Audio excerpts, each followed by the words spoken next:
It's now 2:02 p.m. and I recognize the quorum is present. The investment committee will come to order. Ms. Seymour, will you please call roll?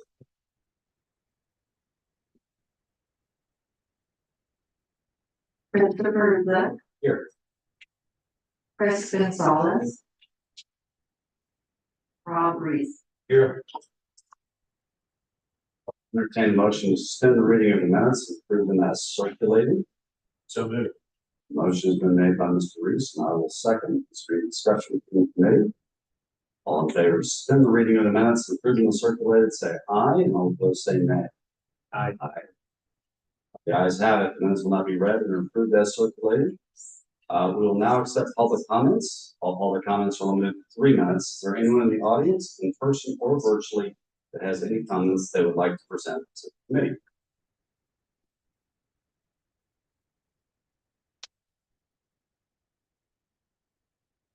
Hearing none, I will now call on Robert Munter to present on items 5 and 6.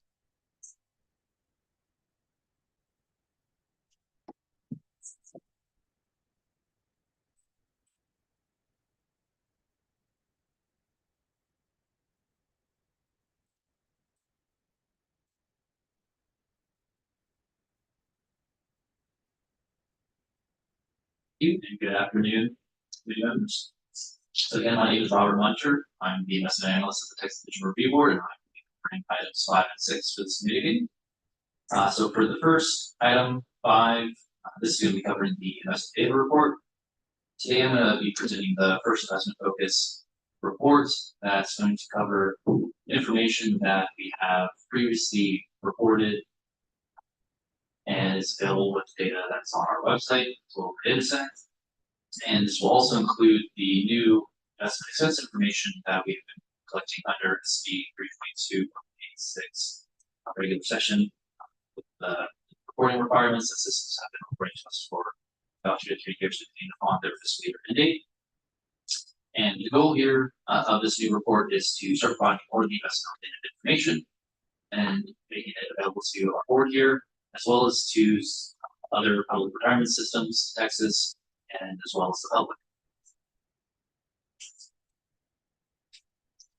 So for this draft, what we are looking to make available again is going to be that new investment expense information that we have been collecting, as this is not yet currently on and available on our data center, but we are looking to start to do that in the future.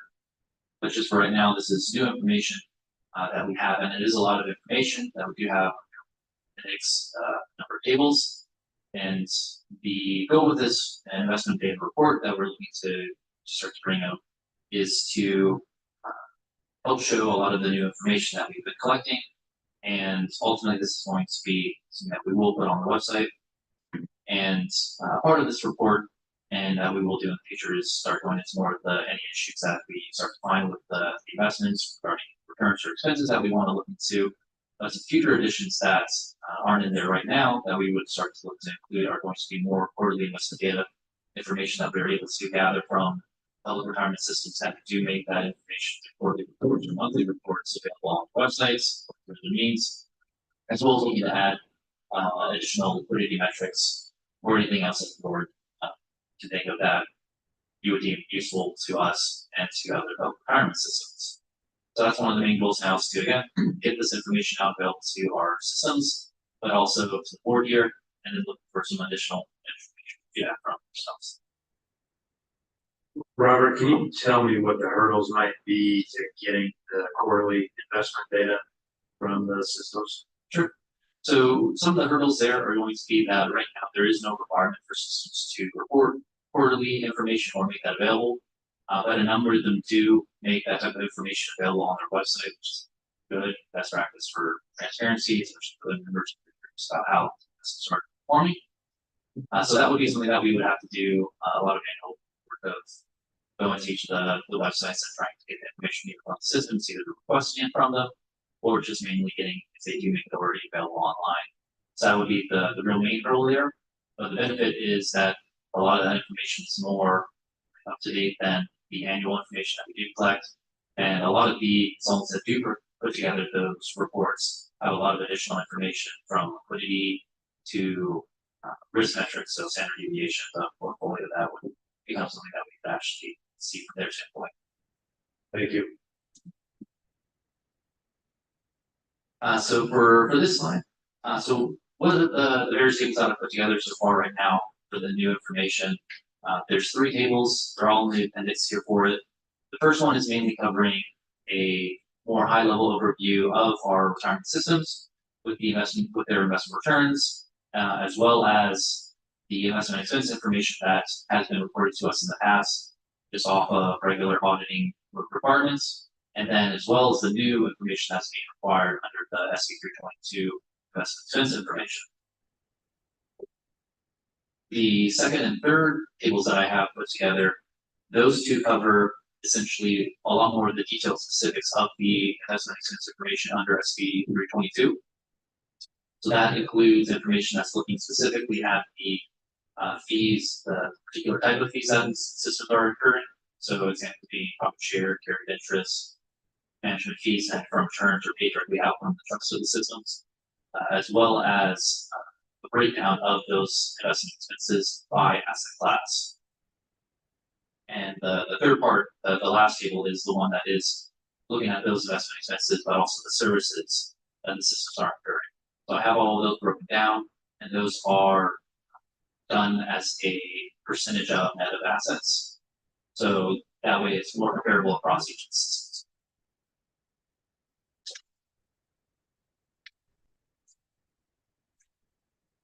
So what I've also done, since this is a lot of new information for our systems, for this presentation today, I'm going to just have a couple of high-level interesting data points. That's what we see from the returns and expenses, and then in future meetings we'll continue to go down and do additional research and cover more of that for their committee meetings. But for the first one here that I do just want to bring up is we did take a look at the investment returns for systems and compared it against the return assumptions. One thing to really note here is that we were also looking specifically at the 10-year net returns for systems. So this is a long-term basis, and while 2022 was a fairly bad year, it did have a pretty large impact, but 2021 was also a really good year. So it kind of balances out, especially since we're looking at the 10-year basis. And what we see is that the statewide systems, they generally are either at or above their return assumption, and they essentially have an excess return over their assumption, while other classifications of our systems are generally right around it, while the Telcra systems, about 3/4 of them are either at or below their return assumption in terms of their return. And that's even though Telcra systems generally have a slightly higher return assumption. So even though they might have a higher return assumption, they're still not performing as well as other systems. And in a further slide, we see another aspect as to what might be contributing to that. Just for clarification, I don't see it on the chart. The X is the median, correct? Of that particular. Yes.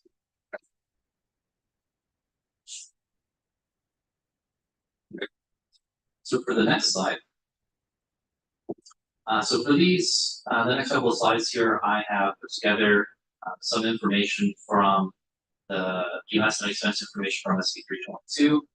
As some of you may remember, about 2 years ago, the memory, these graphs were some of the things that we were bringing up as far as to how we're starting to take this information. We were going to plan on using them on our data center, and ultimately in the future we will start to provide more details about that.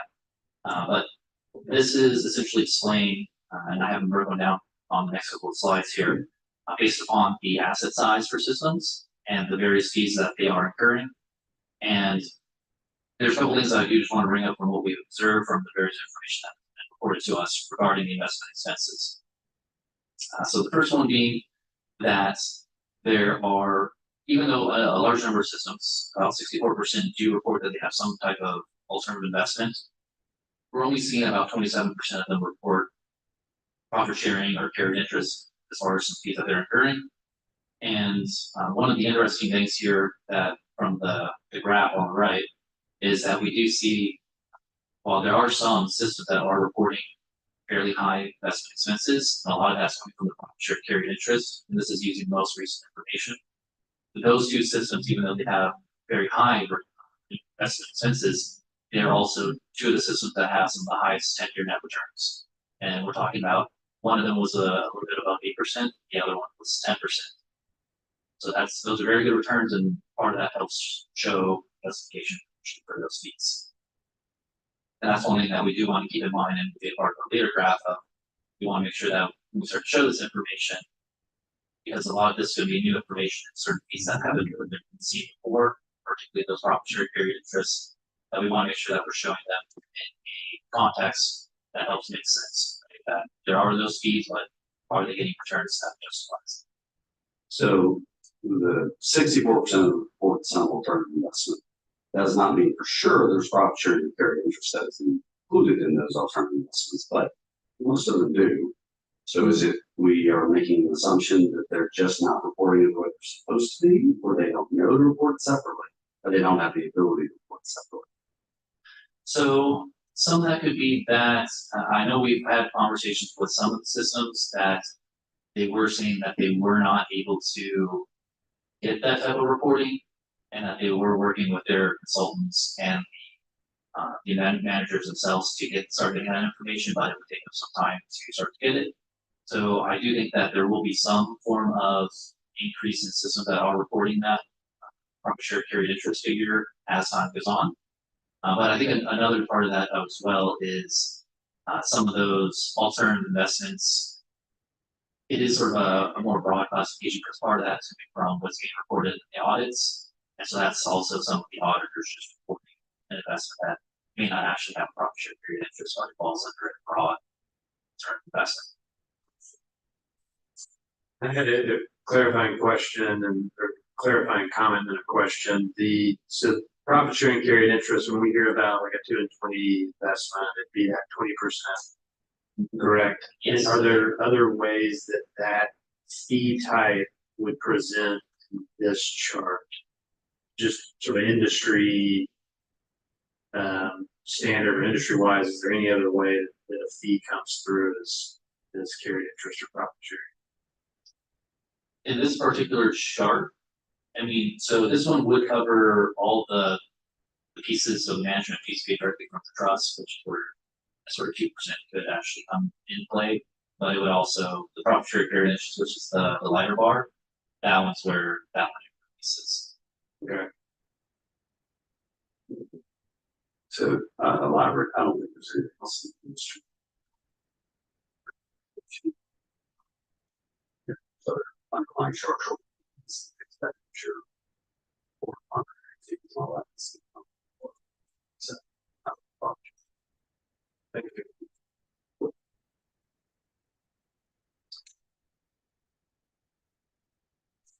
So for the next slide, and one thing that you'll see in the later slide is that as we start to get systems that are less than 100 million in asset size, the type of fees that we start to see start to become a little bit more homogenous, with them primarily being from the management fees, either directly paid out of the trust or netted from returns, because a lot of these systems, once we start getting to smaller asset sizes, they're starting to be predominantly mutual funds or ETFs, things that have just expense ratios as large as P. But particularly for this particular side here, the asset size is up 50 to 100 million.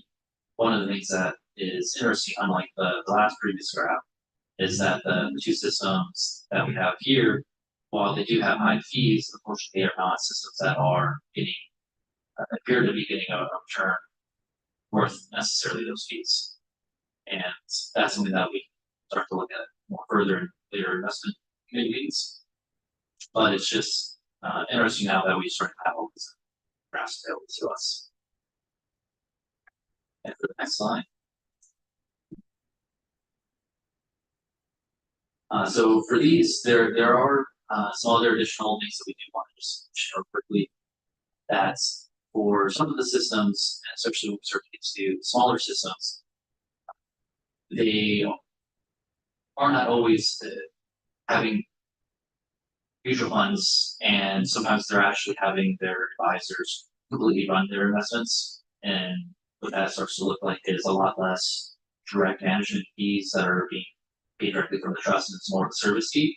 So some of these systems, because of how small they are, they're more of having just a direct asset under management from the advisor, which is being allotted to just the services fee, which doesn't necessarily show up on these graphs because it's not something that's being reported to them as far as directly, because they're just paying one flat fee for the service, and that covers pretty much all their business.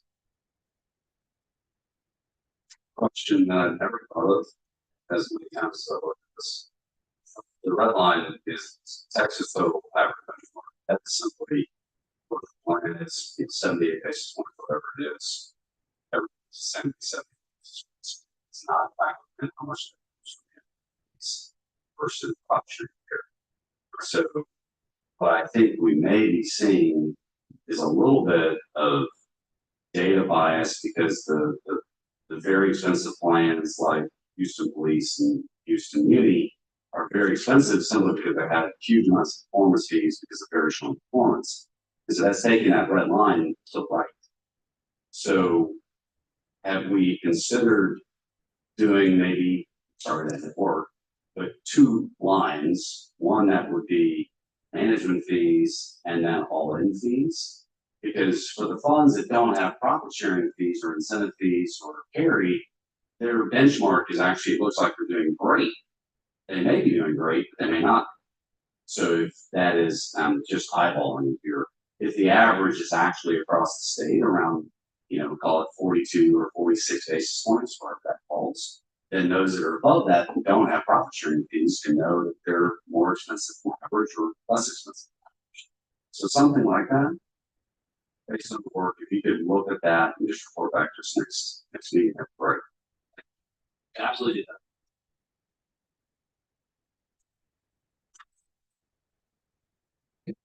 And for the next graph, which is the last of the system asset sizes, so for the less than, just one other point that I want to bring up here is that there are a few smaller systems that invest with a larger system. So examples are usually Fort Worth and a small stat size plan that also participates in a larger because they invested as part of the trust.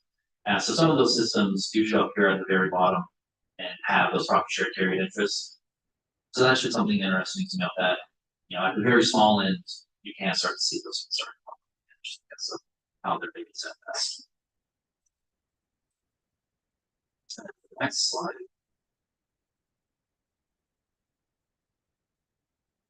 So as I mentioned earlier, with all this new investment expense information, we do want to make sure that we are providing the information and have the additional context of the returns. So this is using the 10-year net investment return from systems, as well as the investment expense information that was just reported. And so we may look to, for this particular graph, as we collect more information, we have multiple years worth of information for systems, start to look at more of a 3-year average potentially, or something additional to where, as you're suggesting, with a management fee or an all-in fee calculation here that can be switched between them. But one of the things that we did see here with this is that as of the most recent reporting, larger systems, so systems with greater than 100 million in assets, their average net return was about 7.14%, while systems that were below the 100 million threshold were only returning about 5.78%. And so that's interesting and something that we would want to do a little bit more research on, as maybe there's reasons that we can assist systems with trying to bridge that gap, as that's a fairly significant gap for systems. If I'm looking at this digitally, am I able to hover over the dots to see which Yes. plan it is? Okay. Yeah. If So we report it hard copy, will there be a legend or yeah. So something? So we can definitely look to adding more information for legends for this as we finalize this graph and everything. Part of it as well could be having quadrants for these particular sections and then listing what systems are essentially falling into that based on the average, the outliers, as well as also using, say, the 78 basis points as to what average is, or where systems are falling as far as how much they're paying in fees. But we'll definitely have, this also makes its way to the website. You'll be able to see exactly which systems are falling into that, each of those circles and which ones they are. Because it's probably about 10 of them that you really are most interested in. Just draw a box around the outer edges there. One of the comments that we talked about at the full board and mentioned a little bit in investment committee before, but this is a message for just all of the systems in the state. If you're a small plan and you have restrictions on your ability to accomplish what you need to accomplish, and you have the ability to participate in one of the statewide plans, I would strongly encourage the boards of that group and the sponsoring body to really consider that. That's not a popular statement to make, but it is the reality that, 100 and, do my math right, 136 basis points compounded annually over a very long period of time adds up to a heck of a lot of money. And considering almost none of the plans below 100 million are hitting over the last 10 years their return assumptions in what has been a really good market over the last 10 years, it scares me as to what that could look like in the future. So not every plan has that ability, but those that do should seriously consider.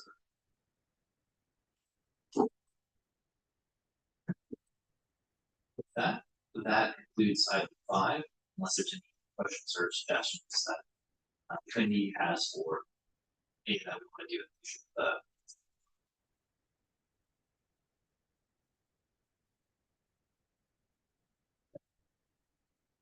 We will go ahead and continue on to item 6, which is the investment policy statements.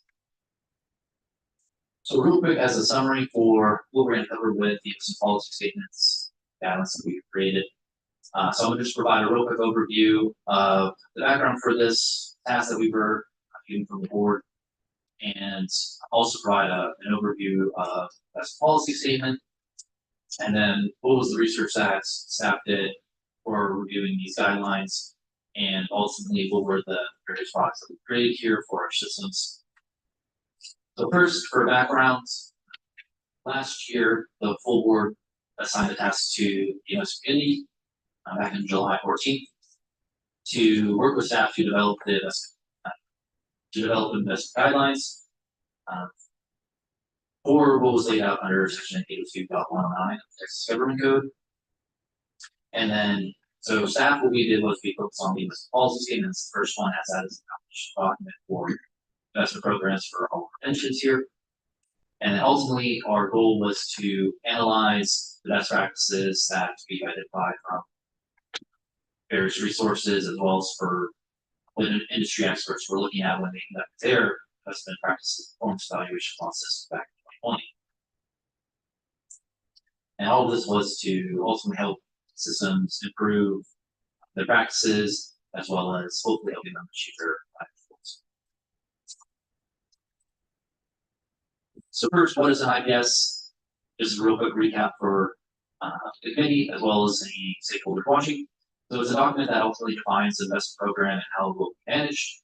And it serves as the foundational document for any investment program by setting the expectations, goals, and lays out essentially how you're going to work into the future and what are the responsibilities for those parties. Now, a lot of these systems in Texas, they have a lot of language that's similar between each other, but each system will ultimately have a unique IPS, as each of them has different needs and different funding situations that may result in a different allocation or goal that they have for particular costs, what their needs are. One other recap here is that there is a government statute regarding the IPSs. So, governing body of the public retirement system, they are required to develop and adopt a written policy, and then they are required to maintain a copy for public review at the office, and then any adoptions or changes to that policy is supposed to be reported and provided to us in the PRB within 90 days.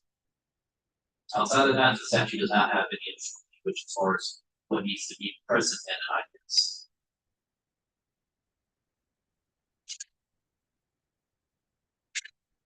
Next slide.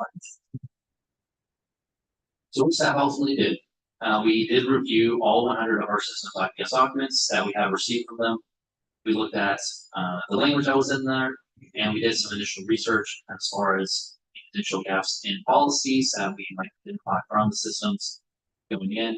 We also researched best practices from the GFOA as well as the CFAI, and we used the various assessment practice and performance evaluations that we received back in 2020 that we ultimately summarized and compiled in our 2020 performance report that was provided to the legislature in our biennial report. So we use all of those to ultimately look to see what are the various policies that should be in the guidelines here that we want to create, as well as are there any areas that systems are having gaps in their policies. I have a process question. Were you all reading through each of these 100 system policy statements, or did you feed them into text recognition kind of software? What did that kind of look like? So we did read through pretty much all of them to some degree. A lot of it was also looking for certain keywords that would pop up in all of them, but we did, as a part of our process already, it's as we do get these documents, there's a couple things that we do already take out from them that we use internally. That's mainly from the standpoint of what's their asset allocation targets look like? Do they have certain type of policies present that we were already internally tracking? So luckily, a number of that information was already done, but with this project, we did go into a little bit more detail, reading all of them for anything that was, say, good examples of policy that could be used for this. Thank you. Good for you. So then with that, some findings we did have. So a couple of things here is that, it is best practice for systems to periodically review their IPSs. And one thing that we did find was that about 55% of our systems have reviewed and updated their IPS, provided that to us within the last 4 years. But the remaining was greater than that. And 8 of the systems were either haven't provided an update or potentially reviewed their IPS in greater than 10 years, some almost approaching 20 years now. So 2 decades of potentially no updates to their IPS. And for those systems that were at that extreme length of time, we did go and try to check to see if there were any on the websites for their IPSs as far as how they just updated it and not provided it to us. And there were a few that did fall into that.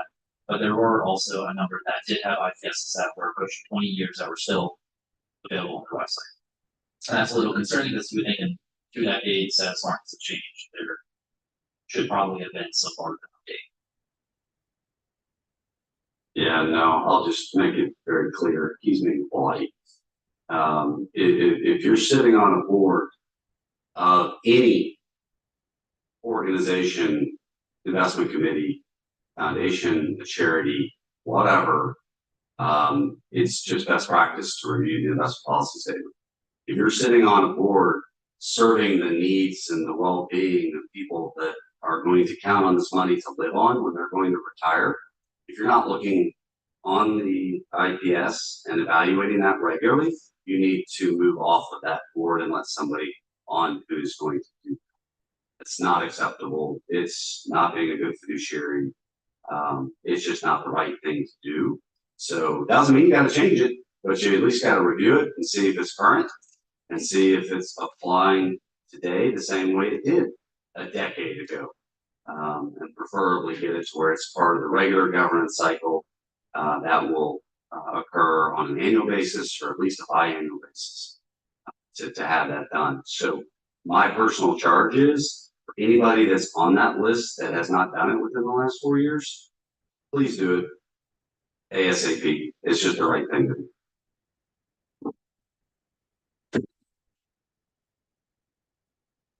So for the next slide, so this is simply covering just some findings that we did when we went into this. There were a couple of policies that we had in mind that were along the lines of best practices that were identified and other resources that we wanted to already look at. So some of our initial research here found a couple of things that very interesting to see. So some of the policies that are most underrepresented in IPSs right now are policies concerning liquidity as well as fee monitoring. And for fee monitoring, when we were looking through all the IPSs, through them, the main thing that we were looking for was policies that had language that spoke to cost management of some kind, not necessarily just a blanket sort of performance of we'll look at things net of fees.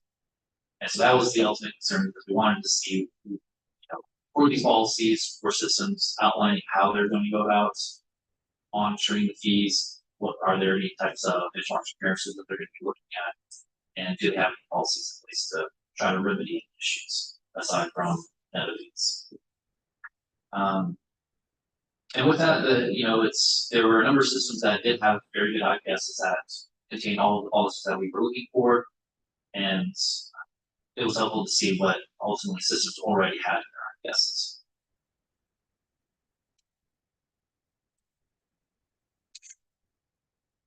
So for the next slide, so this is just a quick reminder here as well, that a lot of what we did look at before I started going over the investment guidelines that we have created is that we did look at the IPPEs as well and our compiled resources that we got from all the various experts that did look at a very in-depth look at the practices that systems were performing, because a lot of those IPPEs were performed by consultants, so they had a lot more of a detailed in-person sort of review of what was happening internally at those of our pitches, and a number of the top recommendations was should be reviewing their IPSs annually. A lot of it was they should be documenting what are their policies now, and so that was things that part of what from this slide from the IPPs and all those recommendations, as well as the last slide for policies that were underrepresented was part of our considerations as to what should be in those best practices that we were seeing that were already called out in GFOA or CFAI. So that, moving on to the main codes that we've now created. So ultimately, we've created 3 different main pieces here. So we first have the guidelines, and the guidelines here are to create a very high-level policy of varying policies as well as governing procedures that systems should look to do. But ultimately, keeping them at a high enough level that systems that already have a number of these policies or have them fully don't really need to do any changes because we're not having any language there as to what needs to be said in those policies, but that those policies exist, that they have them. And then with the additional documents of our guidance document that goes into more details as far as action statements or definitions as to what those policies should look like or contain, that provides more of that context there for systems so that we have an idea on how to build those out if they don't already have them. And then we have the tools, tool that we created to help systems review their IPS, as well as an example template, which covers a lot of the language that we would expect to see from the system, just as an example. And the example template is not to replace someone's IPS. It is a tool that we're hoping will help systems understand, going from the guidelines down to this more detailed example, what would it look like? What is an example policy language? So that way they have a starting point if they want to use it. And a lot of this was actually taken from our various systems, from those IPS that we were looking at when we identified various policies that were very well written and, were hit a lot of the best practices. We thought that those could be used as examples, and we've given credit to those systems in our example template because, a lot of our systems, they do have really great language that they're using, and a lot of systems can easily take that and adapt it to their needs, and that'll help them out a lot.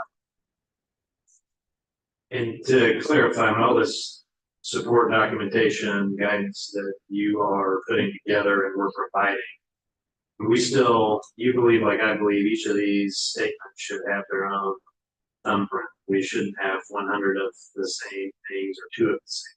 They'll all have their own unique identity. These are tools in the toolkit to develop and keep current your policies. Exactly. Everyone still needs to make sure that it works for them. It's something that helps get them started. Right? It's a lot easier to look at an example from someone else than to have to start from scratch, especially if you aren't familiar with it or you don't know how to bring it up with your consultant. If you have that example, it's a lot easier to start that conversation.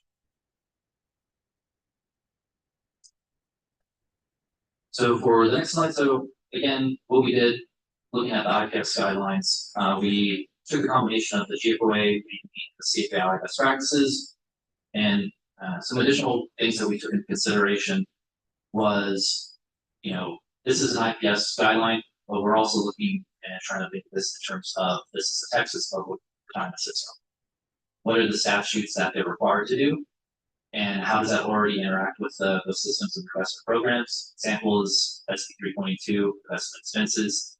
Should that be a part of those IPSs as far as reporting that type of information and making sure that that's available to them for their policies, but also taking into consideration funding guidelines. Right, those type of considerations should be looked at, consider holistically when they're building out their IPSs.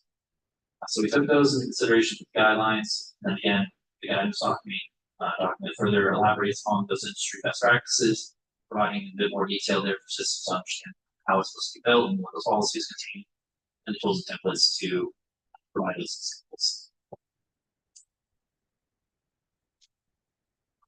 And with that, we then get to the IPS guidelines that we've created.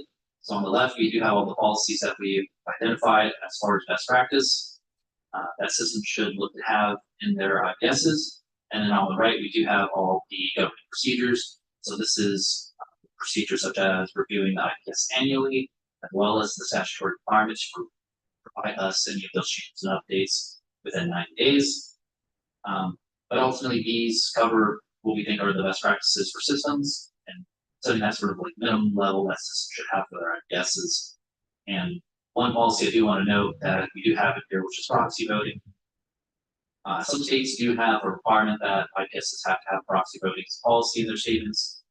For us, we have a number of systems, as I mentioned in the previous item, that are mainly just doing mutual funds, ETFs, so they might not even have any idea of proxy voting. But having a policy in there just simply saying that they're not doing proxy voting and they have something in place for it, if that pops up, they have a policy to address it on a case-by-case basis, or just in general that they're not doing that, is a policy that they can actually have. We do provide examples of that in the example template.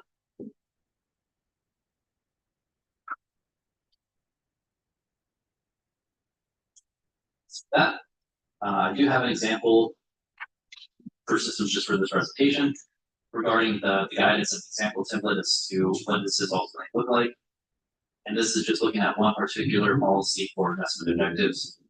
And it outlines essentially what an investment objective is, what is its ultimate goal being in the investment policy, as well as what is the sort of key points that you should be looking to have when you're making the policy. And then on the right, we have these template which has an example of investment objective that systems should use this. So again, guidance being providing some more information, template providing examples.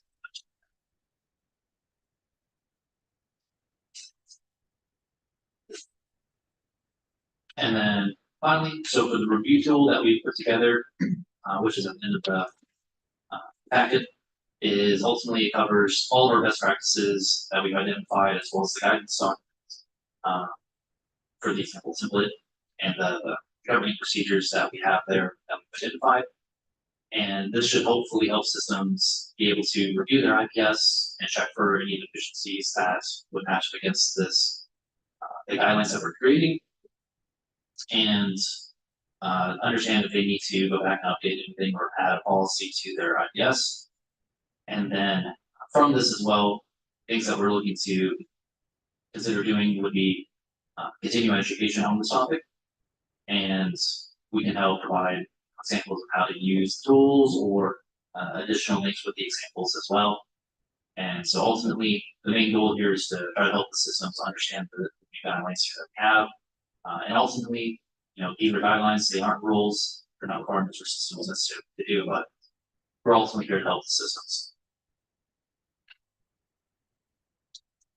What I'll comment on is obviously these are things that are under review. They're not finalized yet, but that doesn't mean systems can't go ahead and start using a lot of tools that are available. Just in this packet alone, looking at basically, I think it is slide 61 on the PDF version of this. It shows the investment policy statement review tool itself. And, for all systems, you don't have to wait, until we finalize all these rules. You can actually go use these tools today to say, all right, let's go ahead and buckle down. Let's figure out what we got. Do we have it? What do we need to do if we don't have it? What's the status of it, et cetera? And then there's lots of other examples in here about what investment style policy statement contain, wording you can use, et cetera. So we're going to continue to formalize this as a body, but you can go ahead and use a lot of this stuff now. So thank you all for putting it in there, and obviously it's right in the packet that's available to the public. And so with that, brings us essentially to the end of the presentation, which is so what staff is looking to do right now is receive feedback from committee and from systems, as well as any other stakeholders or industry experts on the guidelines, guidance, and example templates that we've created. We're looking to have the feedback period end January 19th, allowing for everyone to enjoy the holidays, but also enough time for staff to receive the feedback and then make any revisions that will ultimately be provided back to the committee here in April of next year. And then look for these documents to be adopted by the full board at a later meeting. Hope that answers your questions. So I don't have any questions, but I have a couple comments. That first of all, this is outstanding work. I want to commend you and the rest of the entire board, because the fact that while people may not realize how much work went into this, I mean, I know it's a ton. So thank you for all the efforts there. This is something that really is very valuable for all the systems. When we think about how much ground we've covered as we continue to professionalize and create an opportunity for the systems to have the tools and resources that they need to customize it to their own needs, but to be very successful. And I think we've done a wonderful job in that. With that said, for the systems that are out there, as we finalize these materials, we really need your feedback. What is it that you would like to see? The feedback, generally speaking, tends to be what you don't want to see in it. We'd really like to see what you would like to see in it. How can we help you? How can we add value to you and your constituents? So naturally, give us the positive feedback and any constructive feedback of things that you would like to see done differently by January 19th, because of the fact that these are things that we're going to take very seriously, and systems that do not comply with these guidelines, we're going to need to figure out why. And so we want everybody to have as much input on what those guidelines look like. So January 19th, please get us back that feedback, and please help us help you, and more importantly, help the employees and the retirees of the systems. So thank you for a great report.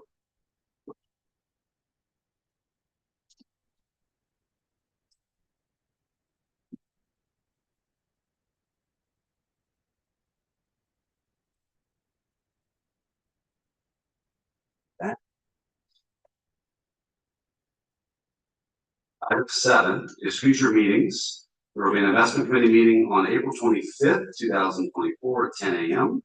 Location is still to be determined. There will also be a full pension review board meeting on March 6th, 2024 at 10 a.m. also to be determined. Are there any other items for discussion? Any other items we want to talk about? Or anything else that we forgot to cover? If there's no further business and no objection, I will move to adjourn this meeting. Thank you all very much. The meeting is adjourned.